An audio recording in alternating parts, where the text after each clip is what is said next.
Bom dia. João 8. Evangelho de João, capítulo 8. Entretanto, Jesus seguiu para o Monte das Oliveiras. Ao amanhecer, ele voltou ao templo, e todo o povo chegava-se ao seu redor. Então ele se assentou e lhes ensinava. Ao contrário do que muitas pessoas imaginam, Jesus não teve nenhuma propriedade. Ele não teve nenhum bem material. E ele, na verdade, ele não tinha casa, porque ele morava, até antes do ministério, ele morava na casa dos pais dele, de Maria e de José. Depois, então, ele, às vezes, dormia na casa dos outros, como ele frequentava a casa de Marta e Maria. Às vezes ele era convidado para outras residências para pernoitar, ou ele se convidava, como foi no caso ali do publicano do Zaqueu.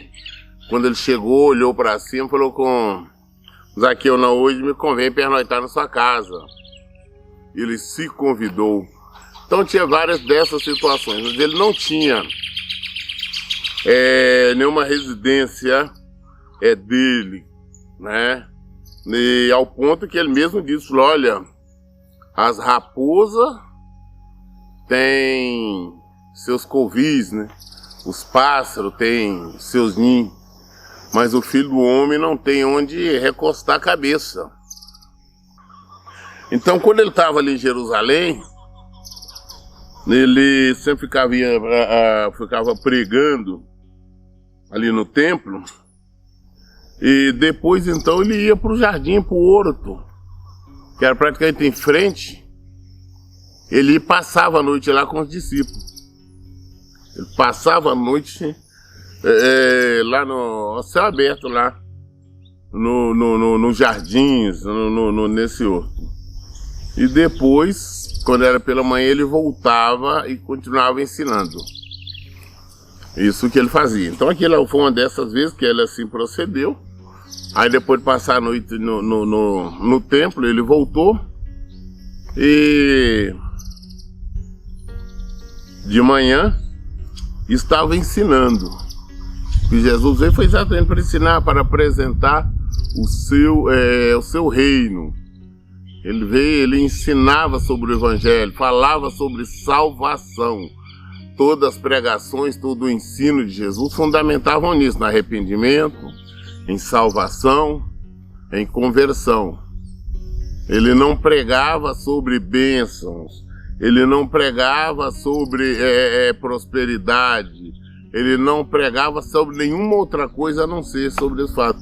Porque o que ele veio foi para trazer vida a todos nós que estávamos mortos.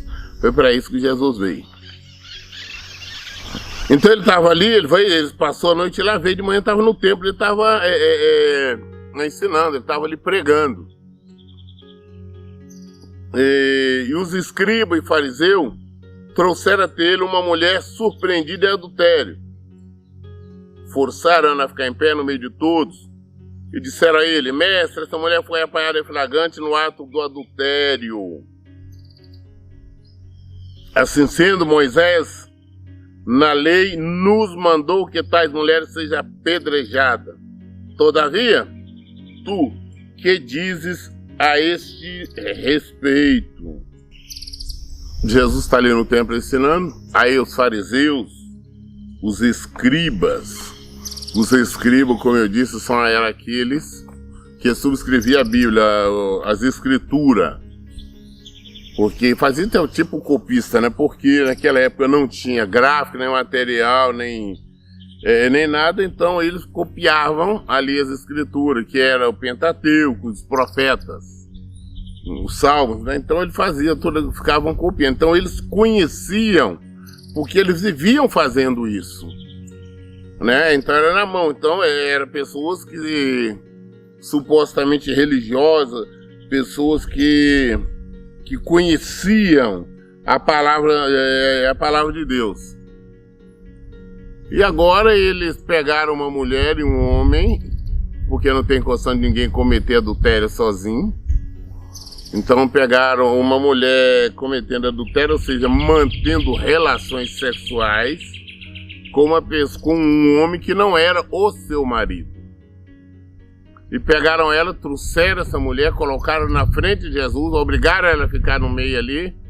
Falou, olha, a lei de Moisés manda que mulher em tal situação seja apedrejada.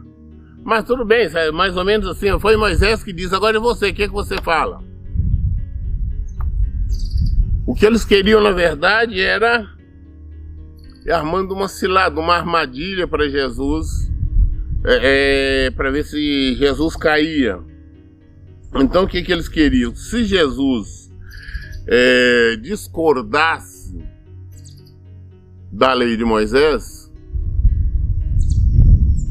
eles teriam argumentos para condenar Jesus. Falar, não, ele está indo contra a lei de Moisés, ele está indo contra a lei. Moisés, nós já avisamos ele que Moisés determinou que fosse apedrejada, mas ele se recusou a fazer isso, então está errado. Se ele concordasse, mandasse apedrejar a mulher, também ele estaria errado. Eles usariam essa argumentação contra ele mesmo, porque ele estaria concordando em matar a mulher apedrejada e deixar o outro culpado, que a lei dizia para matar os dois, e deixar o outro fora. Então, de todas maneiras, Jesus teria um motivo deles culparem Jesus, deles acusarem Jesus. Então falaram com ele, olha, a mulher foi pega aqui no adultério, no ato ali do adultério, e chamando ele de mestre ainda, né? Moisés mandou fazer isso, porque na lei de Moisés, mandou que tais mulheres sejam apedrejadas, mas todavia, o que diz a esse respeito? Moisés mandou ser apedrejado, não é você. O que você diz, mestre? É para matarmos a apedrejada? Ou é para deixar ela embora? Você vai perdoar? Porque se ele falar não, que não podia matar, que fosse apedrejada, ele já ia falar que ele estava tentando usurpar o poder de Deus. Tentaram achar que poderia colocar Jesus em uma encruzilhada. Versículo 6. Eles falavam assim para prová-lo.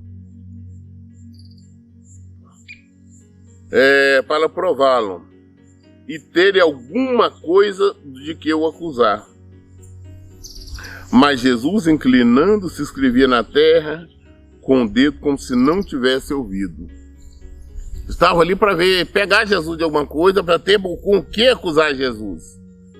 Mas Jesus fez o quê? Ele estava em pé, simplesmente abaixou e começou a escrever ali com o dedo no chão, fez enquanto que nem estava ouvindo, eles cobrando. Todo mundo falando o que Jesus escreveu. Não é importante o que Jesus escreveu. Se fosse importante o que ele escreveu, para nós saberíamos, a palavra de Deus revelaria, a Bíblia revelaria. Então não é importante. Mas é importante, eu entendo, que eu acho que naquele momento ali Jesus estava pensando em que resposta ele iria dar. Eu creio que foi um momento de reflexão. Ele pensando o que eu vou responder para eles. Estava ali escrevendo tranquilamente, nem dando confiança para os questionamentos dele. Versículo 7. Porque eles insistiram na pergunta, ele se levantou e lhes disse: aquele dentre vós que estiver sem pecado, seja o primeiro a lhe tirar uma pedra. Aí como esse cara muito, não, cadê que tu vai resolver? Qual a sua posição? Aí ele levantou e falou: faz isso. Aquele que você estiver sem pecado, seja o primeiro aí a tirar a pedra nela. Como nós sabemos, todos nós sabemos que somos pecadores, eles principalmente. Então, Jesus chamou eles. A resposta de Jesus foi chamando-os de pecadores. Vocês estão sem pecado? Se vocês estão sem pecado, vocês então atiram a primeira pedra. E pronto. E novamente inclinou-se e escrevia na terra. Só falou isso e voltou e continuou a escrever. Então aqueles que ouviram isso, sendo convencidos por suas consciências, foram se retirando um por um, começando pelos mais velhos até o último. Jesus foi deixado só e a mulher ficou em pé onde estava. Quando Jesus falou assim, então começou logo os mais velhos. A vergonha, né? Eles viram que eles foram presos nas próprias ciladas. Jesus devolveu a armadilha deles para eles. E eles, sem saber o que foi, aí agora envergonhados, sem saber como agir, os mais velhos foi saindo fininho e os outros todos saíram, todo mundo. E só restou mulher em pé e Jesus lá abaixado, escrevendo. A armadilha deles não deram certo. E durante o ministério de Jesus, nesses 3 anos e pouco mais, pouco menos, eles ficaram todos esses fariseus, esses religiosos, viram o tempo todo tentando pegar Jesus em algumas ciladas. E não conseguiram. Só conseguiram prender Jesus porque Jesus permitiu, Deus já tinha sido determinado que aquele seria o momento, aquela hora. Então Jesus sabia, falou, não, agora é a hora. Prova tal que tem certa feita, vieram falar, olha, esqueci o nome do rei agora, está procurando para te pegar. Falou, passaram com aquela raposa velha, que hoje e amanhã eu prego e eu curo, né? Quanto é dia. Aí depois, aí sim. E só foi realmente, depois disso, Jesus avisou antes, que só daqui a 3 dias que ele iria ser levantado. E foi quando aconteceu. Jesus sabia e ele seguiu toda a programação que Deus já tinha dado para ele. Antes, por mais que eles tentassem pegar Jesus, não conseguiam. Só acontece na hora que Deus tinha determinado. Versículo 10. Quando Jesus se ergueu, não vendo a ninguém mais além da mulher, disse a ela, mulher, onde estão aqueles teus acusadores? Ninguém te condenou? Disse ela, ninguém, Senhor. E assim lhe disse Jesus, nem eu te condeno. Pode ir e não peques mais. Jesus não concordou com isso, Jesus não concordou com o pecado. Ao contrário do que quando eles armaram a cilada, que pensaram, falou, não, se Jesus falar que não pode matar nem nada, Jesus está defendendo o adultério, está concordando com o adultério, está indo contra Moisés, mas Jesus não fez nada disso. Jesus deixou com que a consciência deles falasse. Eles vendo a consciência, tiveram que fugir, não teve outra alternativa. Agora Jesus olha para a mulher, não levantou a cabeça, não tem ninguém não, só estava você? Para todo mundo, cadê os que condenaram? Todo mundo foi embora. Só eu fiquei. Jesus falou, então pode ir você também. Mas vá e não peques mais. Não é mais. Não cometa adultério novamente. Vá e não peques mais. Isso serve para todos nós. Erramos, pecamos de alguma maneira.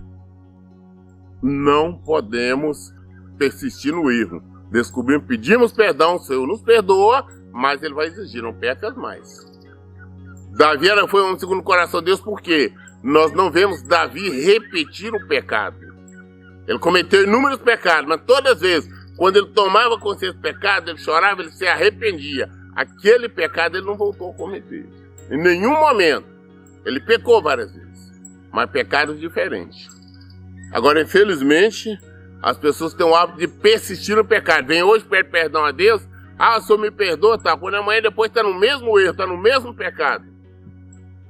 Jesus falou, vai e não peques mais. Esses que trouxeram, esses religiosos que estavam condenando esta mulher, Jesus mostrou para ele, como Jesus tinha nos ensinado já. Ele disse, olha, antes de vocês julgarem, Jesus não disse para nós não julgarmos as pessoas. Ele disse para nós julgarmos. Mas antes de nós julgarmos, nós nos examinarmos. Nós primeiro temos que tirar a trave nos nossos olhos para poder, então, ajudar alguém a tirar um cisco no olho dele. Às vezes nós estamos falando, aquela pessoa, nós estamos condenando por ela estar em adultério.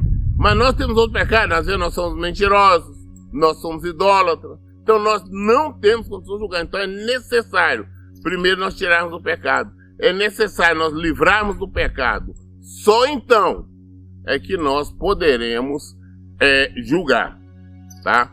Então Jesus mostrou para ele, falou, olha, você está sem pecado, então julgue e acuse. E mate. Cumpra-se. Aí eles perceberam que não podia. Então antes de nós julgarmos alguém, nos examinamos primeiro. Fulano está no adultério. E nós? Qual é a nossa situação? Nós estamos mentindo, nós estamos no erro, nós estamos idolatrando, nós estamos na ganância, nós estamos em qualquer outro pecado? Primeiro vamos tirar os nossos pecados, arrepender, para depois julgarmos. Versículo 12. Falando novamente, novamente ao povo, disse Jesus, eu sou a luz do mundo. Aquele que me segue não andará em trevas, mas terá a luz da vida. Eu sou a luz do mundo. Aquele que me segue não andará em trevas. O que Jesus está dizendo com isso? Eu sou aquele que ilumina. Se você me seguir, se você andar de acordo com o evangelho, de acordo com a palavra de Deus, você não está nas trevas, você sabe para onde você vai.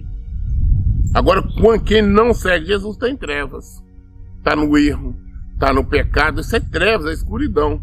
Agora, quando quem está com Jesus tem consciência, tem discernimento, tem sabedoria, sabe onde ir, sabe por onde passar, sabe onde tem, como tem que proceder.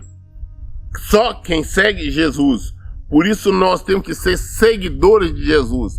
Antes de pensarmos em ser, não, eu sou evangélico, ou sou dessa ou daquela denominação, temos que ser seguidores de Jesus. Seguir Jesus. Aí nós vamos andar na luz. Ele é a luz, ele que ilumina. É um farol. Você está na luz, está seguindo Jesus? Aquele farolzão iluminando o caminho, você sabe onde você pisa, tudo. Você não tem Jesus, farol não tem, você não sabe, tem buraco aqui, tem qualquer obstáculo, você não vê, você cai, machuca, você arrebenta. Versículo 3, os fariseus, todavia lhe indagaram, tu dás testemunha a respeito de ti mesmo, logo o teu testemunho não é válido. Os fariseus falaram, você está dando testemunho de você. E isso, tudo eles agindo baseado na lei de Moisés. A lei de Moisés falava que qualquer testemunho tinha que ser confirmado por duas pessoas. Respondeu Jesus, versículo 14, assegurando-lhes, ainda que eu testifique de mim mesmo, o meu testemunho é verdadeiro, pois sei de onde vim e para onde vou. Todavia vós não sabeis de onde venho e nem para onde vou. Olha, eu dou testemunho de mim mesmo, mesmo assim meu testemunho é verdadeiro, porque eu sei para onde vim, de onde eu vim e sei para onde eu vou. Vocês não sabem. Vocês não sabem de onde eu vim. E eles estavam na cegueira, eles não sabiam. Eles não sabiam que Jesus era o Filho de Deus. Eles não sabiam que Jesus ia morrer, ressuscitar e depois ia voltar para o Pai. Eles não sabiam. Jesus está afirmando, vocês não sabiam nada disso, vocês não sabem disso. Foi o meu testemunho verdadeiro, porque eu sei para onde eu vou. No versículo 15, ele continua falando, vós julgai de acordo com a carne. Eu ninguém julgo. Vocês estão julgando, o julgamento de vocês é de acordo com a carne, como vocês tentaram fazer agora com aquela mulher lá. É de acordo com a carne. Mas eu não estou julgando ninguém. Nós, os seres humanos, procuramos muitas vezes julgar as pessoas de acordo com a carne. E esse julgamento emotivo não tem nada a ver com o Senhor, está longe do Senhor. Muitas das vezes as pessoas falam, pastor, mas essa palavra de Deus nessa situação, naquela situação, ela é muito cruel, ela é muito dura. Não pode ser assim, mas é simplesmente a palavra de Deus. Todo julgamento tem que ser baseado na palavra de Deus, não o que eu penso, o que eu acho, ou minhas emoções, mas sim o que o Senhor fala. Versículo 16, e ele fala, e mesmo que eu julgue, o meu julgamento é verdadeiro, pois não estou só, mas eu estou com o Pai que me enviou. Falou, mas eu julgando, o meu julgamento é verdadeiro, é legítimo, porque eu não estou sozinho, eu estou com o Pai. O Pai que me enviou está comigo. Então meu julgamento é baseado nele, meu julgamento é de acordo com a vontade dele. Então, na verdade, quem está julgando é ele. Então, o meu julgamento é verdadeiro. O julgamento de Jesus é verdadeiro. Então, eu vejo pessoas, às vezes, questionando o julgamento. Ah, mas por que isso? Por que aquilo? Por que Deus agiu assim? O julgamento dele é verdadeiro. Nós somos errantes, nós somos pecadores.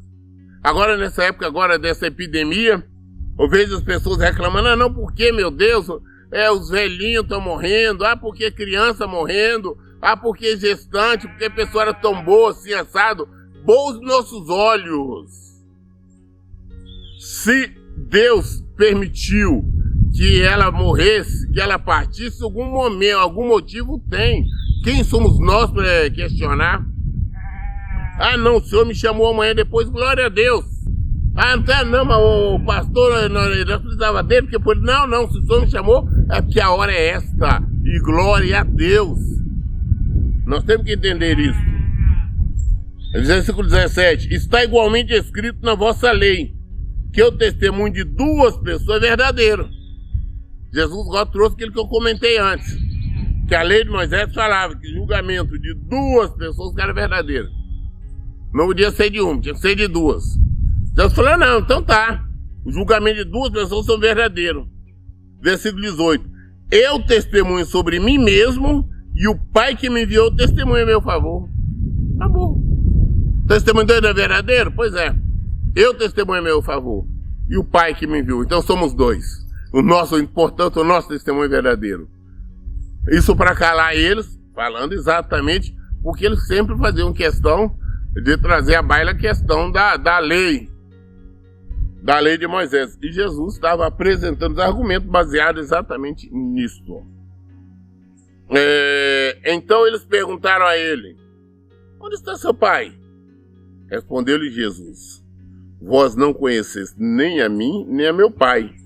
Se conhecestes a mim, da mesma forma conhecerias o meu pai. Onde está seu pai? Já que é assim, cadê? Claro, vocês não conhecem nem a mim e nem meu pai. Se vocês me conhecessem, também conheceriam o meu pai. Se vocês conhecessem, saberiam que ele era o Messias, era o esperado, aquele que a palavra, as escrituras, os profetas falavam, apontavam que ele viria.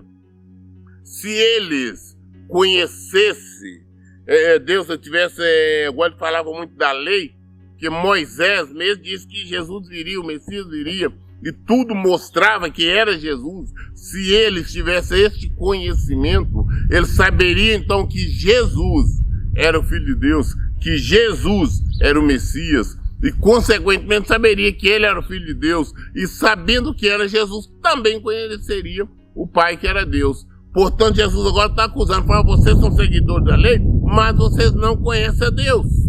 Vocês não me conhecem e não conhecem a Deus.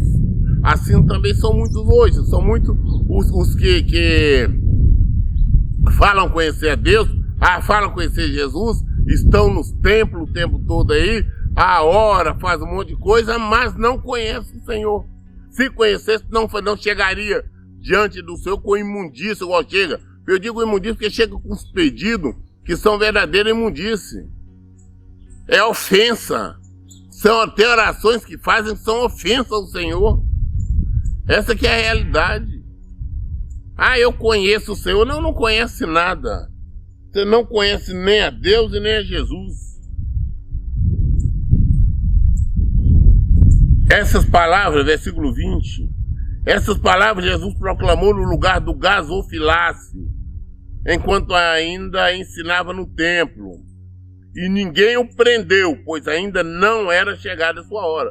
Aquilo que eu falei, Jesus na hora que estava falando, dando esse ensinamento, dando essa pregação aqui, ele estava ali no templo, próximo ao gasofilaço. Gasofilaço, hoje nós denominamos gasofilaço, aquela caixa onde colocamos ali os dízimos, as ofertas. Nós sabemos que Jesus gostava de ficar ali, até para observar que as pessoas estavam colocando ali no gasofilaço. Então Jesus estava ali perto e ele falou tudo isso, ele acusou então os fariseus, os escribas, mas ninguém podia não prender ele, porque não era o momento dele. Não era o momento de ser preso.